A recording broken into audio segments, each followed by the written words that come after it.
I'm not a math person. Ugh. Numbers is just why I don't. That's why there's calculators. And formulas. Why do I have to memorize all that? I don't know. Anyway.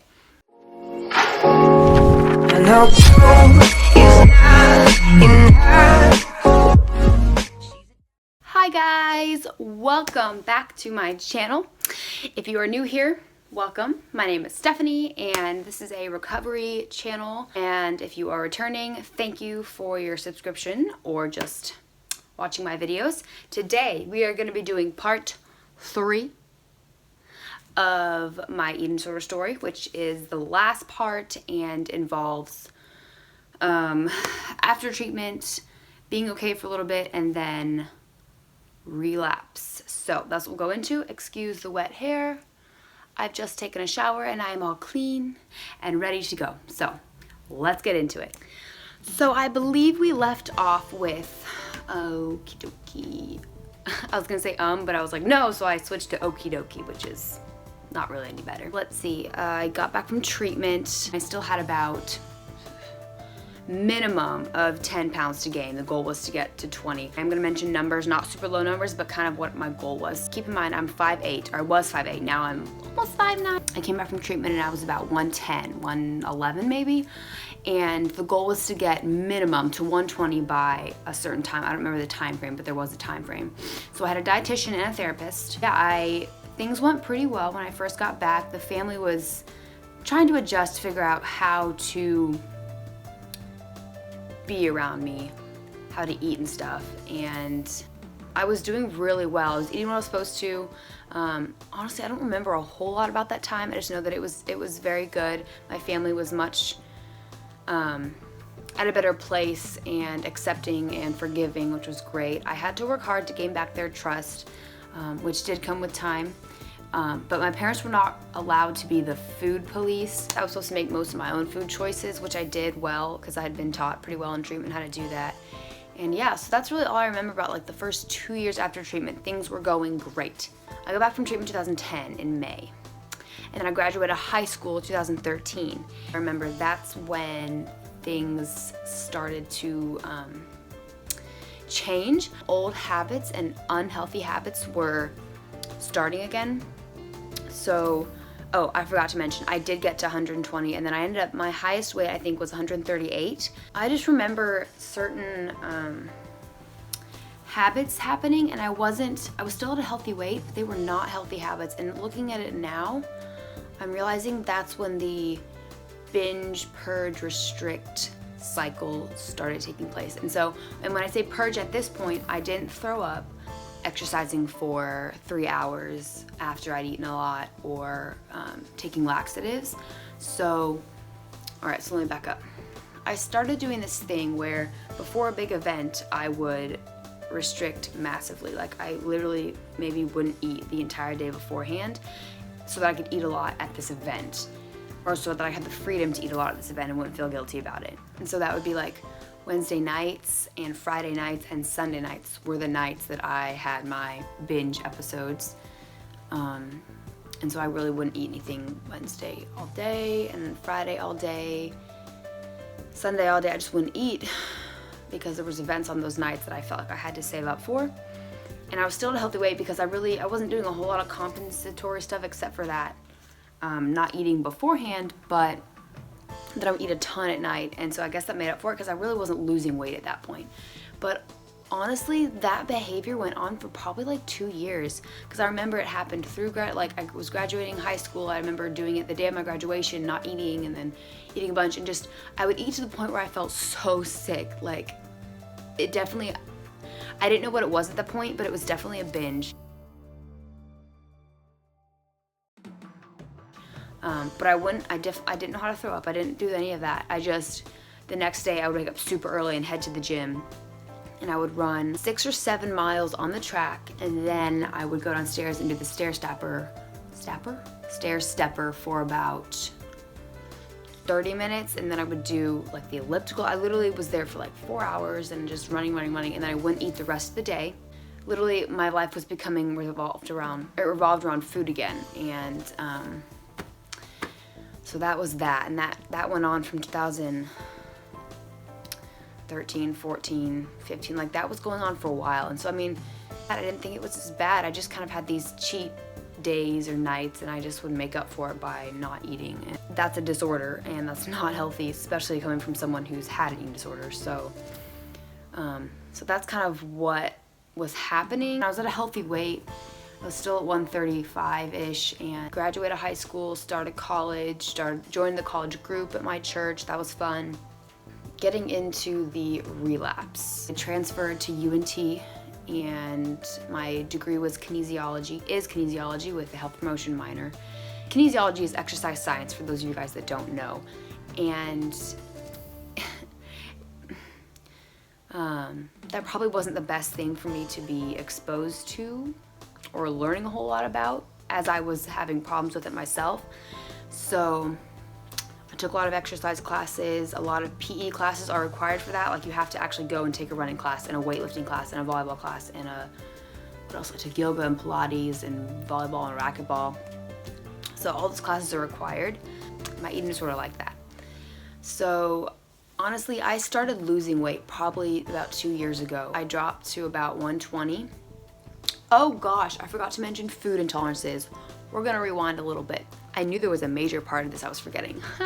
All right, so 2014 or 15, I decided that I was allergic to everything. I was like, Honestly, it started from like being constipated for like a day or two and being like, oh my gosh, I feel so bloated and crampy. And of course I ran to the internet. It was like, what is causing this? And it was like, oh, you have IBS, you have Crohn's, you have celiacs, you have everything. Of course, it'll tell you everything. So I was like, all right, so I must have IBS, I must be gluten intolerant and dairy intolerant. So I literally cut out everything. I cut out gluten, dairy, soy, nuts, coconut, eggs. I was gluten-free and dairy-free, and I just restricted those foods and didn't eat. And honestly, that didn't even help that much. I still felt crappy all the time. And so with that came the weight loss. I did lose weight. I went down to like 120. Family did notice, but it was so easy to blame it on the food intolerances. That's what you gotta be careful about. If you're struggling with an eating disorder and you've decided that you're intolerant to everything, good chances are you're not. And for me, it was a way to mask the real problem, which was I didn't want to eat as much anymore. The old habits were creeping back in, and it was so easy to hide behind all these food intolerances because, oh, I couldn't sit down and have a meal with the family because I couldn't eat what they were eating because they were having spaghetti and whatever, and I couldn't have the pasta because it was wheat, and I couldn't have the sauce because there was tomatoes in it because I couldn't have nightshades, and I couldn't have the cheese or whatever, the bread, because it had cheese and butter, and I couldn't have any of that stuff. And so they just became accustomed to that. So my excuse was, oh, I'm not gonna come down and eat with you guys, I'll eat later, or I've eaten my food because I can't eat your food. So that became a habit, and I literally just stopped having family meals. I just stopped having meals, basically. That's one of my fears, I guess, and it's still something I struggle with. Sitting down and completing an entire meal. For some reason, to my brain, my eating disorder brain, that like freaks me out. Thought of, oh, you've completed a whole meal. It's just, I feel like guilty about that or something. I don't know. I prefer to snack or like eat half of it or just eat parts of it, so that way I can rationalize that, oh, you didn't eat very much, you didn't finish it, because you finish it, it's like, oh, you've had the normal amount, or oh, that was a lot and you're gonna gain weight or something. That's something that I kept thinking about and that I still struggle with, is like, it's okay to make an entire sandwich or to make a bowl of pasta and eat the whole thing. That is normal. It wasn't to me. So that was all happening, and I lost weight. I wasn't like horribly bony, I just was definitely on the thinner side again, and clothes didn't fit as well. I bought smaller sized clothes, which didn't help. But I would say I noticed the change spring semester of 2017. So just this last January and February, things got really bad. I was taking, I guess, 15 hours at school, but 3 of them were workout classes, and they were back to back to back, and they were hard workout classes, and I was beat. So I got there, it was 8 a.m. to 5 p.m. no breaks. Exercise physiology, which is a horribly hard class, so that was a stressor. And then I had biomechanics, which is also a hard class, and mathy math. So I was taking that, and then I had an intermediate weightlifting class, intermediate volleyball, and Pilates, back to back to back to back. And so my excuse was, oh, I don't have time to eat. I don't have time to take a break or whatever. I'm so busy. And that semester I developed some very bad habits of not eating. So all day what I would do, I would go to school, I would have a cup of coffee with some cream, a little bit. And then I would have a few raw carrots with banana peppers for lunch. In between volleyball and weightlifting, I would have some fruit, and then I would have another coffee around 5 o'clock, and then I would get home and skip dinner because I couldn't have what the family was having, and then I would eat a lot at night because I was hungry, and I would just eat cereal and crackers and cookies. Of course, they were still all gluten-free junk food. That went on for a few months. I was losing weight, and I figured out how to purge by vomiting, and so that happened, and I started doing that, and I'm not proud of that. But so I basically would go all day with not eating, and then what I would eat, I would get rid of. And so that was just every day for like 2 months. I was also using, because at this point, it just makes sense when you're not eating regularly or much and you've messed up your digestion, you're starving yourself, you know, your digestion is gonna be out of whack, and mine was definitely out of whack. Oof. Everything I would eat would just bloat me up like crazy, and I couldn't go to the bathroom normally. I started using enemas, and I'm not talking about the little enemas, the squirter, fleet enemas. I'm talking about the huge ones that are like massive, and you like hang them up and then the water just goes. Like, yeah, I used that like every day or every other day, but I basically could not go to the bathroom without it, and so I was relying on that and not eating, and just, this is not just food intolerances, this is not just trying to be healthy. My eating disorder is back. I know it's back. I'll just do better. I'll just stop throwing up. I'll just do better. But I was keeping it all to myself. I wasn't telling anybody how much I was struggling. I mean, it was obvious. I was very thin again. I was ashamed, and like, I was recovered. Relapse was not an option. I wasn't gonna relapse. I mean, it was just, I didn't want to admit to anybody or even to myself fully how bad it had gotten. So the semester finished, summer came along, and I was like, okay, I'm gonna get my act together and I'm gonna recover. It's happening. My classes are over. I'm not gonna have the problem of being super busy, all these workout classes, exercise. I'll stop doing that. I'll be better. It'll be easier. It'll be great. The reasons for my weight loss were not just the classes. They were not just the school load and the stress. It was me choosing to give in to my eating disorder again, choosing to sin, choosing to place myself as priority again, and my body and the way I looked, and food, placing all those things ahead of everything else in my life, God, family, friends. That had become number one again. And the first step to my recovery the second time around was realizing this is a problem. This is my eating disorder again. This is a relapse. I had to literally just be like, okay, this is a relapse. What are you gonna do about it? It's happened. They said it would happen. I said, no, it's not gonna happen. I'm better than that. I'm Christian. It happened. I'm a human. It happened, and I became consumed again with food. I had to admit that. I had to finally and tell my mom, which it broke her heart, and that was one of the hardest things. She had a hard time herself. She was the same way. She was like, oh, they told us it might happen. Oh, my daughter's better than that. She won't do that, you know. I did, and it hurt, and I told her, and I was like, this is a problem again. This is my eating disorder. It's not just the food intolerances. We started working on it kind of together, making goals of, oh, it's like, okay, well, by the wedding, you're gonna weigh this much, or you should try to weigh this much.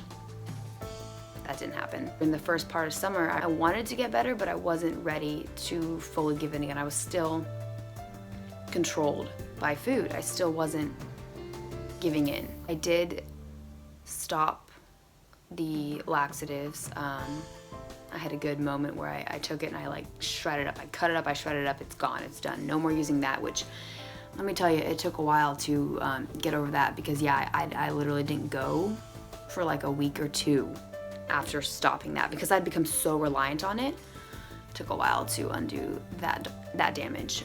I did start to fix my eating habits a little bit. I felt like I was recovering because I stopped the whole like not eating all day and eating much at night. I started eating more during the day, like challenging myself to eat certain foods because before this, honestly, I would not eat carbs except for a few fruits and vegetables, which I know are carbs, but you know, I wouldn't eat the heavy carbs. I wouldn't eat grains or anything like starchy until I hadn't for years. I literally would only eat some fruits and vegetables and maybe meat during the day, even before that semester where I relapsed. I started incorporating the fear foods during the day and I was like, I'm doing so much better, this is great.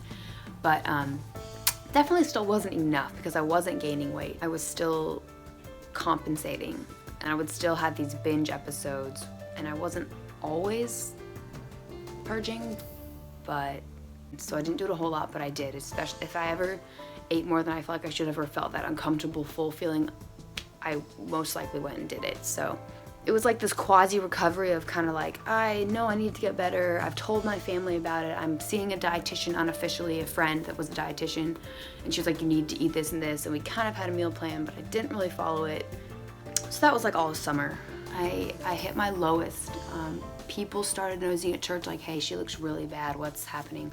I was always cold all the time. Again, exhausted, nauseous, feeling like I was gonna faint. All those symptoms were coming back.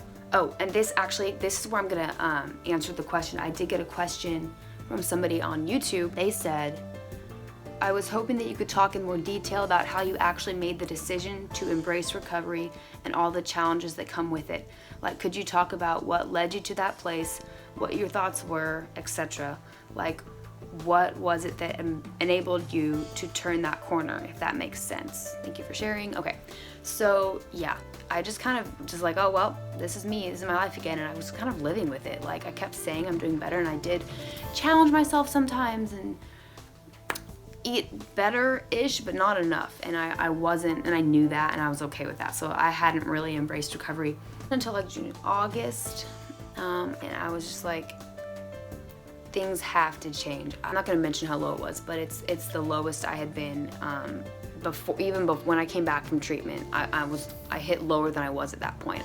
I was close to 100 again, and 100 pounds, and that's not okay. I hadn't had my period in a long time. Answering the decision to embrace recovery, honestly, it did start with the lessons that our pastor started talking about in Romans 6, I believe, and he was talking about being a slave to sin, and I just started translating that to food, which is my idol, which is sin. So I was like, all right, I am living as a slave to food. I was living in my sin, and the pastor basically called us out on that, and I was like, oh crap, that's me. And food had become my idol. Food had become my master, and that's what I lived for, was food. And why? Why am I giving it this power? And what is it giving to me? Like, what am I getting out of that?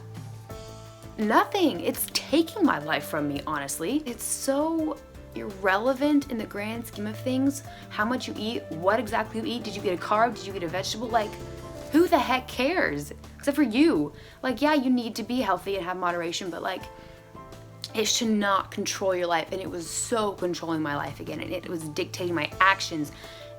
I was a slave to it, and I was like, I'm not gonna be a slave to this. Like, are you kidding me? This is pathetic. And I was kind of more upset at that point, and realizing again through that message that I was a slave to it, and that I don't have to be a slave. Christ died to set me free from the bondage of sin and slavery, and I was letting it rule my life again. I just remember that day, that Sunday, that lesson just being like, oh my gosh, just kind of seeing the depth, the magnitude of the problem.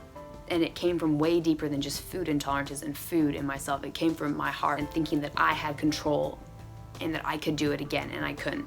Obviously, I couldn't, like I talked about in the first videos. So that was definitely kind of what made me turn the corner. What led you to that place? So yeah, like what led me to that place. Also, a lot of other people just being like, hey, you look awful. So sick of my clothes not fitting. It was summer. I was so ashamed of wearing like tank tops or anything because I was so bony. Like honestly, the place that I show the most is my collarbone and my shoulders and my arms. And I literally couldn't wear anything because it was just, it looked gross. I don't want that. And I was kind of getting into fitness too, and following certain people like Whitney Simmons or Nikki Batch. I don't know how to say her last name. But I was like, I kind of really like their figure. I like their butts. Like I want to look like that. And I don't have any strength to do anything. I used to be a runner. I ran a half marathon like a year and a half ago. Now I was like, wow, I have no energy. I can't do anything. My younger sister weighs more than me. Like, I'm missing out on so much in life. Really, that's what I was realizing. This is the time in my life where I should be discovering what I'm passionate about. I should be doing what I'm passionate about. I should be looking for long-term career goals and a family. And I couldn't do any of that because I was so focused on food and myself and my weight. And that was literally keeping me from having a life, having an enjoyable life, the college experience. I never had any of that because all I did was go to school and come back so that I could eat or not eat or go to the bathroom. Like I didn't do anything. I wasn't living to my full potential. I wasn't glorifying Christ. I wasn't enjoying life. I hated life again. Like it was all about food. And then I didn't even enjoy when I did eat. Do I want a family? I want a family. I want children. I want a boyfriend. I want a husband. I want that. And that is not possible physically or emotionally when you're in an eating disorder. Because if you can't have a period, you can't have kids. You can adopt, and that is amazing, and I love that, and that's a blessing, and I'm not saying that's not an option. I would like to have children someday.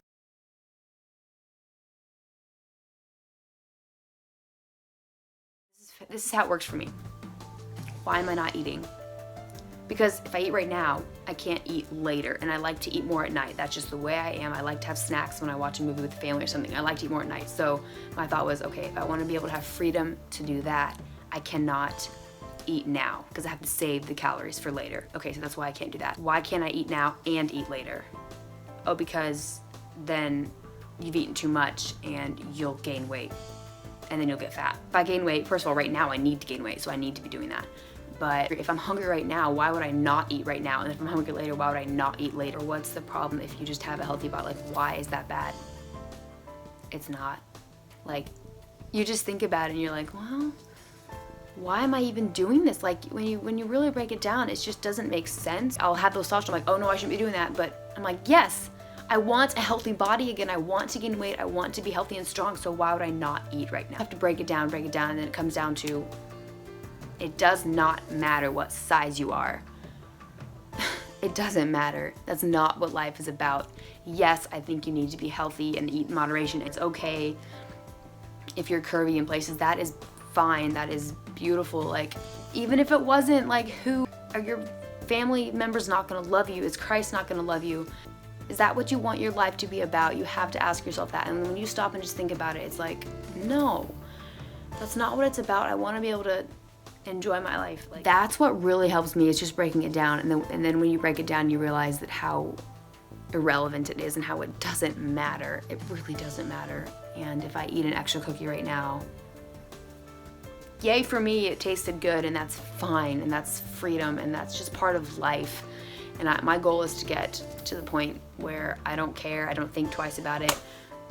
I eat totally intuitively, listen to my body, and I'm not there yet. I mean, my body signal hungers are weird. That's how I would answer that question. I hope that helped. It's definitely a process as well, so I'll obviously have days when I feel like I'm doing amazing and I can eat everything, and then there's days where I'm like, I can't even get myself to eat a piece of bread. That helps me starting the day with a challenge. Like, the thing I'm still like scared of is literally eating carbs during the day, like eating toast or cereal for breakfast as opposed to just a little bowl of fruit. I'm talking about the heavier carbs. They have to be like, all right, I'm going to eat carbs for breakfast. Because I honestly am less scared of fat than I am of carbs. Like, I could eat a spoonful of almond butter before I would eat a piece of bread. Like, I don't know. When I start the day with toast or a food that I'm less comfortable with, it's easier. I'm like, all right, well, for lunch, I'm gonna have the same, more of that food. Like, it's easier. Whereas if I restrict and just eat fruit for breakfast, most likely, honestly, I'll just have meat for lunch. Like, I won't add a carb in there because for some reason, if you don't start out with it, it's harder to do it all day. I don't know. Is that a thing? If you have the same problem, let me know, because I feel like that's what I struggle with. But the days that I actually eat my breakfast and my snack and I don't restrict, it's easier all day long. So try doing that if you have struggles with that. I don't know, but it helps. So anyway, that kind of leads us up to where we are now. So much harder to gain weight when you're not in treatment because you're living your life. I still go to school. I still have a job. It's really basically self-recovery, but I honestly, every week I feel like I open up more with my parents and let them know, hey, this is what's happening, this is what's happening. And it's great because they help me through it. They're there for me. They keep me accountable. But it really just comes down to how much do I want it? Because I can't rely on them to feed me. And then if I do feel guilty about something like eating or whatever, then it's like, okay, that's challenging the eating disorder for one thing. This is what I need to get the life I want. Just think about what you're doing it for. Don't think about it in the moment. Think about, what do I want? I want a family. I want friends. I want food to be an enjoyable blessing in life, not to be the dominating factor and the thing that controls me. So food is amazing and wonderful, but it should not control your life. So that is basically part 3, leads up to where we are now. I hope it was helpful. You guys all caught up onto where I am now in my story. Thank you for watching.